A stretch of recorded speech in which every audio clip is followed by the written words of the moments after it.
Greetings and salutations, all you stunning individuals. It's another epi of League Unlock. Here, Mark here with you for a little bit of a week. We'll call it 4 global power rankings, and we continue with the theme of probably the biggest switching, flopping, alternating rankings week to week that we've done in a long time, and more of the same this week.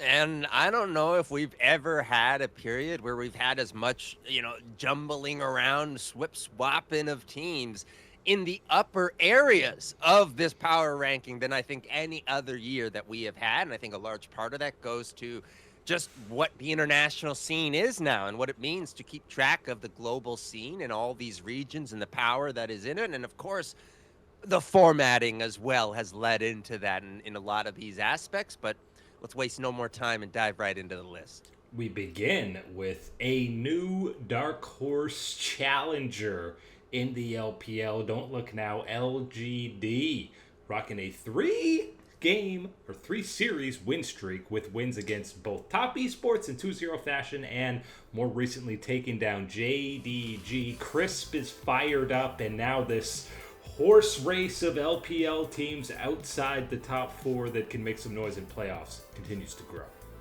I think we got another WE type of sighting here in the LPL, a team turning around their fortunes in one of these splits, and you got to keep track of this one. This is one of those ones of, I think, where we're still in that period where it could, fizzle out before anything meaningful happens in the LPL, but it absolutely is one of those trends that you better be aware of if you're any of these upper tier teams in the LPL, because LGD, they're making moves, they're making steam, and they're moving up the list like this. Yeah, they're definitely right in that category of World Elite, who's probably, we'll slot them in tentatively 21 right now, hanging out just on the bubble of this list. Koi do enough against Na'Vi to get back on this list, but still a very long road ahead, and even if listen, this team could still finish 5th, 6th in playoffs. They'll get memed for missing their roadshow, but they can still make a top 3 run from that seeding.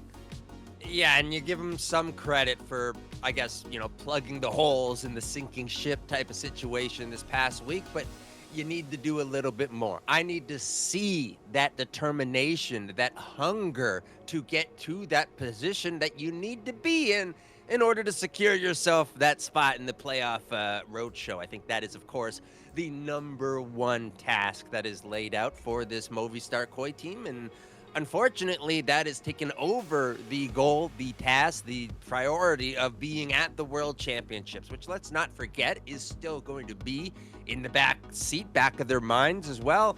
But I think something has jumped a little bit more in the importance as far as what you get done, what you accomplish at this point for Movistar Koi. Got to do a couple check-ins with some iconic squads. Team Secret Wales had a first-place tiebreaker against CFO and Mark. They lost. They lost a series 3-2, went to Game 5. It, again, wasn't actual playoff stakes, so we're not raising it as high, but they lose a series in the LCP, and you must be punished accordingly. You got to be punished accordingly, but I'll tell you, I'm seeing the silver lining, right? This is the rain before the flowers type of situation, I think, for Team Secret Wales. I think this is simply just, hey, someone steps up, and good for CFO on the day and getting some challenge and showing that, again, not just going to be this dominant one-horse race within the region at the very least, again, like we have seen in the first 2 splits this year.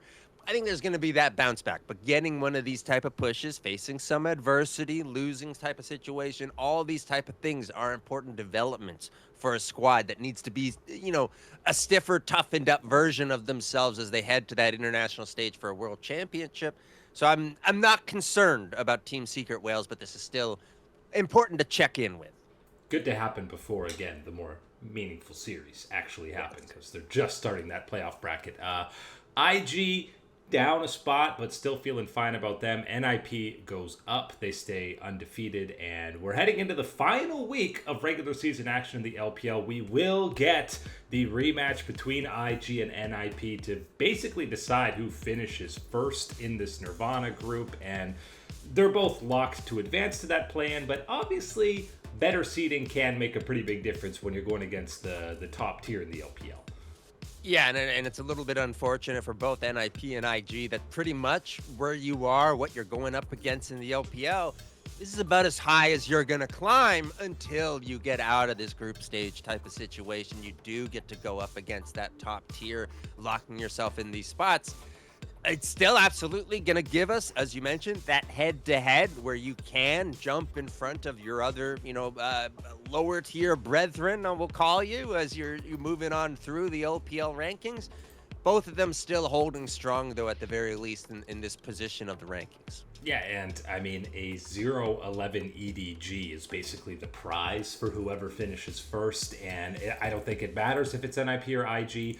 They're going to be favorites in that matchup. They'll probably even be favorites against Thunder Talk, who are the 7th seed coming out of that group. So Rookie had a great week. He remains the highest damage percentage mid laner in the whole LPL and second only tonight in goal difference at 15. So having a bit of a resurgent split for your boy Rookie. Cloud9 is back on this list after the 3-1 start. They have their best series of the split by beating FlyQuest, and you get the tentative green check mark for now. Oh, I'm so prepared for this one to blow up in our faces at some point. Well, they'll be ousted next week, likely. This is one of the most unconfident positions that I've ever had, throwing an LCS team into here, and that's not about what we've done with the LCS in the past. It's more just about, I feel so uncertain about this Cloud9 team still. They are getting better. We are seeing improvements with this lineup, but can you really trust it? And do you trust it enough, especially when you're gonna get those top tier matches, when it is a Team Liquid, when it is a Lion with Inspired in the lineup? Can you trust this Cloud9 to be one of those sharper top edge teams in the LCS? I'm just not so sure of it yet. I feel, again, very uncomfortable with this type of position for Cloud9, but you got to be fair to them. They certainly have leveled up in the last couple of weeks to carve themselves out a spot like this. They're at the Roadshow, so they're not going to be playing this weekend, and then they close out the regular season with Lion, Shopify, Sentinels. They could honestly go 0-3 there, and I wouldn't be shocked if that happened. It's a real tipping point, I think, for this roster of, whether you succeed in those 3 matches is going to set yourself up for a decent positioning within playoffs and try to make that run, try to get yourself that world positioning and everything else, or it's going to go the other way, and it is going to be that implosion of this Cloud9 roster, and just got to tune in and wait to find out.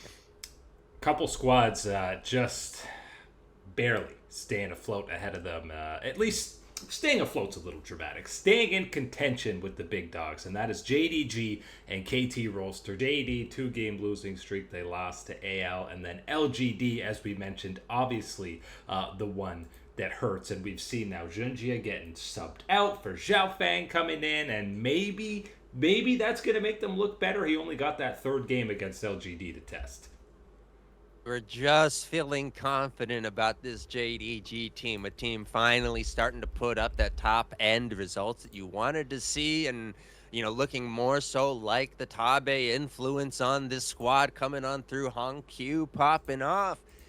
And then we get to this week, and yes, it is a bit of a disappointment. It's still one of these ones where I'm not wanting to sell out on JDG and say that they're not going to get another bounce back, another peak in form type of thing this year, but certainly is a dip from last week, no question about it.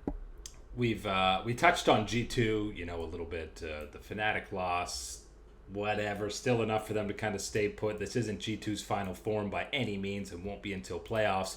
But credit to Team Vitality, who, yes, it was an easy matchup against Team Heretics, but Nako and Fiesta especially had a great series. They are number 1 and number 3 in solo kills in the entire LEC. So the solo lanes, and again, especially Fiesta the last couple of weeks, have been getting it done for the Bees. And look, it's coming true. Exactly what Vitality talked about. Why they needed to make this move here. Why it had to be someone like Fiesta to step in, because he was going to be able to peak for them within this split. They felt that they could get the maximum performance out of him, what he can offer, what he's capable of within this time window. And you're seeing it right now. That's exactly what it is. You are getting the maximum out of this type of player in this short amount of time, runway, whatever. But you've had the results here as Vitality. And I think that's one of those ones where even if you are a squad like G2 at the top of the LEC, type of situation, a Carmine Corp, whatever, you better be keeping one of those eyes open on a squad like Vitality and how they have improved and changed heading into this split, especially with Fiesta in that mid lane. And they've got to be hungry, and they have a lot to prove come playoffs after the 0-6 debacle that was in the spring split. So got to imagine there's some extra motivation for them. Top 10 action, of course, some familiar faces. Lion Gaming, as we mentioned. Like G2, they lose. It's not really a big concern. Inspired's going to be back. We're not going to see them for a week. Top Esports, we're always concerned, just a little bit more so, when they are losing to LGD and World Elite. Yeah, it's absolutely one of those ones where, again, it's a real pivot point at this point for Top Esports. Are you going to crumble at this point? Is this the domino, the last Jenga piece that was holding up your tower? Or do you have a little bit more strength? Is there a little bit more for this team to give this year and push towards, again, that world championship? That has to be where Top Esports are looking, where their focus is and aspirations are. But yeah, taking a hit this week, no question. I think even one of these series losses would be enough to discuss, especially given the kind of lack of confidence I think anyone really has in Top Esports at this point. You add on the other series, and yeah, absolutely. I'm hearing big time alarm bells from a lot of people, a lot of the doubters about Top Esports. At least these bells are going well before any international event these days. It's not like it's even disappointing if they underperform, because you're almost coming to expect it. I hope they prove everybody wrong. The rock solid lock-in spots of KC and Team Liquid, I feel like they've been 7-8 or thereabouts pretty much the entire summer split, and just a quick continued glaze of Team Liquid, because I know it's the LCS. I know they haven't played Lion yet, but of all the major regions, they are first in kills per game. Haven't given up a Baron, haven't given up a first turret yet, highest goal differential at 15. They have absolutely dominated, and the 5 highest player KDAs in the entire LCS are all 5 of Team Liquid's members. It's one of the greatest reminders that, yes, of course, we would love to see performance throughout the entirety of the year, the overall quality, whatever, dominance from start to finish. Everybody dreams of that. But what does success actually look like a lot of the times? It's peaking at the right moments. It's finding that stride eventually or whatever, figuring it out throughout some struggles and then getting to that peak performance. And I think that is what we have seen this year from Team Liquid, because again, go back a couple of weeks, couple months, and we were harping on them for some of the disappointments, the aspects of this roster that we thought would be coming through and be strengths were not there for the team. Very different story now, as you laid out, looking at those top 5 players in the LCS, pretty much all, again, the top 5, the lineup, the starting lineup for Team Liquid, the way that they have been since that MSI run.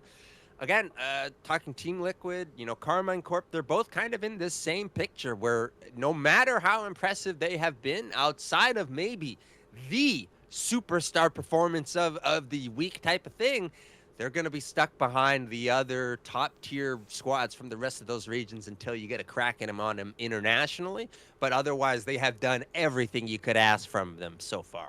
Yeah, and at least the LEC and LCS kind of mirroring each other, where you have 2 elite squads that are kind of a cut above the rest of the league, but pushing each other, hopefully. Can't wait for that TL Lion inevitable playoff head-to-head that we're going to get.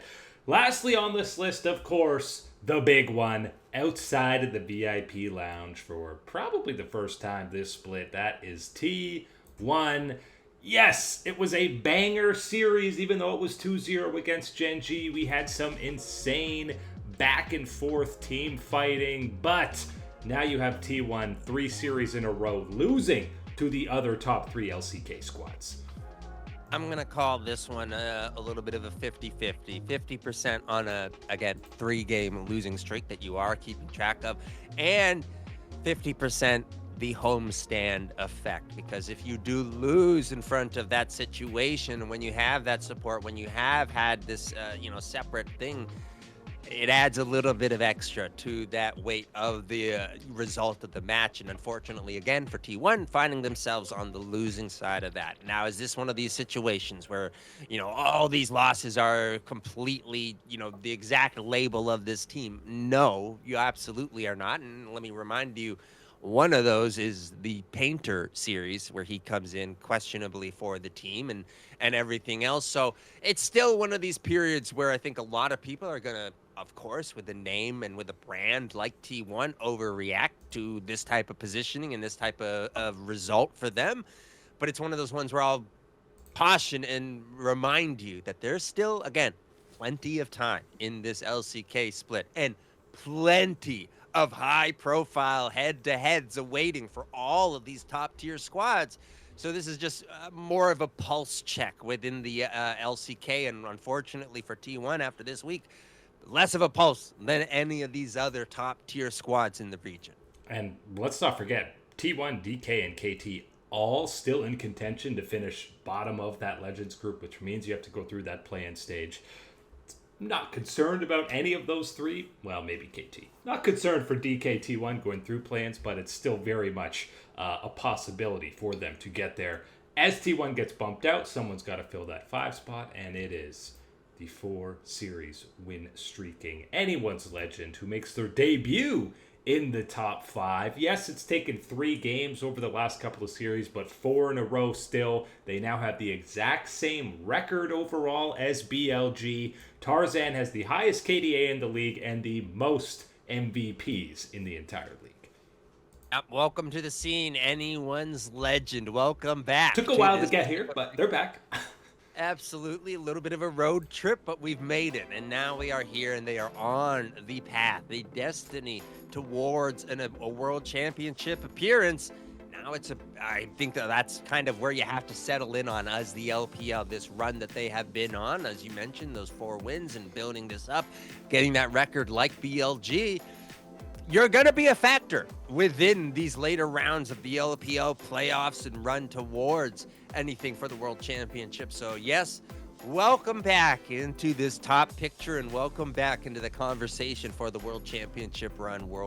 This anyone's legend squad is really going to be taking anyone down. I think hope has still remains the main question mark, but has been better as of late without even playing some of these mages. Shanks has stepped up. There's been some guys outside of Tarzan playing well, which is of course always the recipe for this squad. And BLG also claiming back that number 2 spot, and we'll get to the other LCK teams, but BLG, Top Esports, and AL all play each other in the final week of LPL action, so probably a little bit of shakeup going on in the final week, or just BLG beating up on everybody still. Yeah, I'm leaning more so towards, I think we're going to get some of that chaos, and that's not meaning to be negative or underestimating what BLG's power is going to be in these matchups or how much of a favorite they are. I think it's going to get messy. I think we are going to have kind of a little bit of a swapping around of win trading around here in these top tier LPL teams before we get, of course, that Nirvana group joining on in and bumping on up. It's, again, outside of the top 2, I'll throw AL in the same as BLG, but outside of that, I feel like it's not even mega upset territory for some of the lower seeds to be beating as high up as Top Esports. So yeah, going to be quite an LPL playoff push. Then to round things up, the ever-moving carousel of the LCK. But it's actually Hanwha Life staying put in that 4 spot and D+ getting bumped up to mainly because of that T1 win. And the best play of Career's career was this Rakan engage at 20% that sealed Game 3 for D+.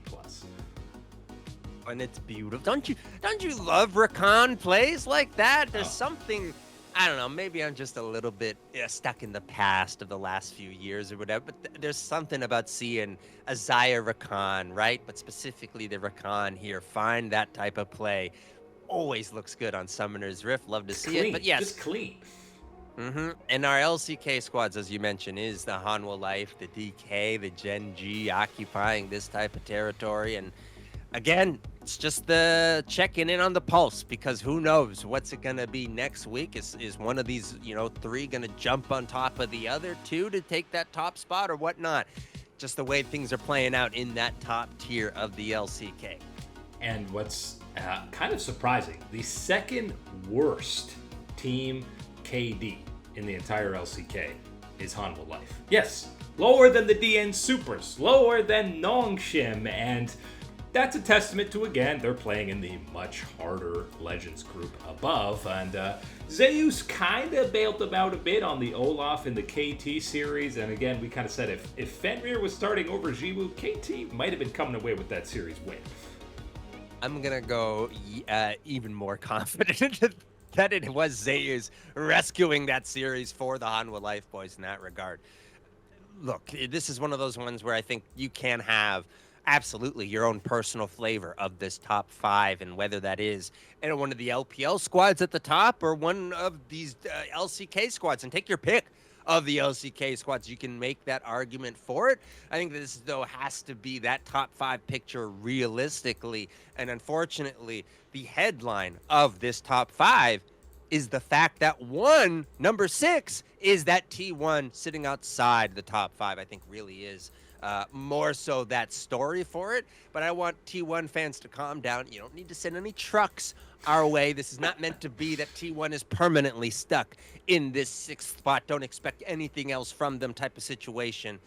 Let's be calm. Let's wait until the next week of games. Yeah, and again, it's as fun as the Legends group is, all these top-tier teams playing each other, they're less meaningful, the games, because really, you're finishing 4th, you're finishing 1st. It's not that big an impact. We need to see the playoffs when things roll around, and T1 has a pretty good track record of playoffs in the LCK, regardless of their seeding, but it's still another week of Gen G kind of separating from the rest of the LCK. It used to be kind of 1-4 were interchangeable. Now it's maybe more 2-4 is interchangeable, with Gen G staying put in the top dog. And while T1 is entering that danger territory, though, I will alarm and warn in that sense that, again, you have one bad week.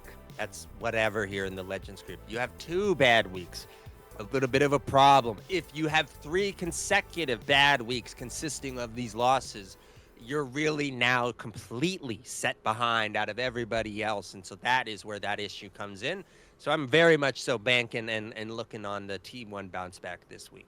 As magical as the playoff buff is, if they don't get a little momentum, if they have KT and Hanwha to close out their regular season, if they're dropping a KT, well, okay, I'm a little sus heading into playoffs. Yeah, it's one that you don't want to see. And I think that is, again, into the whatever conversation you want. But I'll buy into that. You need to bring a little bit of positive momentum, a little bit of that strength from you from this regular season towards whether it will be playoffs or a gauntlet type of situation, either one. But again, this is a reality you're going to have to start wrestling with if you are a T1 fan, unfortunately. Give your boy Pays some help, and don't you dare blame Pays for anything that's happening to T1 right now. Although I haven't really seen people be doing that. But that is it today for League Unlock. Eric and Mark here with you, absolute stunners. Thanks for hanging out as always, and we will catch you on that flippity flip.